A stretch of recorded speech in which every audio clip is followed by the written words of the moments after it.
சூப்பரான டேஸ்டான ஆனியன் ஊத்தாப்பம். அதுக்கு நான் வந்து தோசை மாவு எடுத்து வச்சுருக்கேன்.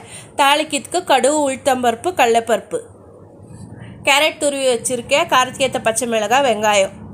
கடாய் வச்சு எண்ணெய் விட்டு எண்ணெய் காஞ்சதும் கடுகு, உளுத்தம்பருப்பு, கடலைப்பருப்பும் சேர்த்து நல்லா கலரி விட்டு அது பொரிஞ்சதும் கட் பண்ணி வச்சுருக்கிற பச்சை மிளகா சேர்த்துக்கோங்க. அதுக்கப்புறம் கட் பண்ணி வச்சுருக்க வெங்காயத்தையும் சேர்த்து நல்லா கலரி விட்டு ரோஸ்ட் பண்ணி எடுத்து அதை மாவுலேயே சேர்த்துக்குன்னு துருவின கேரட்டு, கொத்தமல்லி சேர்த்து நல்லா கலரி விட்டு எடுங்க. தவா வச்சு தவா காஞ்சதும்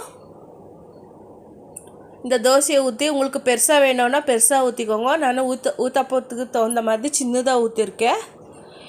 எண்ணெயை விட்டு செவக்க விடுங்க. அதுக்கப்புறம் திருப்பி போட்டு 2 பக்கமும் நல்லா செவக்க விட்டு எடுங்க.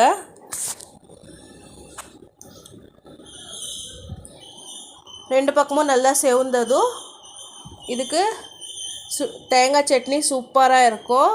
சுட சுட ஊற்றி சாப்பிடுங்க, சூப்பராக இருக்கும். இன்றைக்கி இதுதான் எங்கள் வீட்டில் பிரேக்ஃபாஸ்ட். இந்த வீடியோ பிடிச்சிருந்தா லைக் பண்ணுங்கள், கமெண்ட் பண்ணுங்கள். அப்படியே நம்ம சேனலை சப்ஸ்கிரைப் பண்ணிக்கோங்க.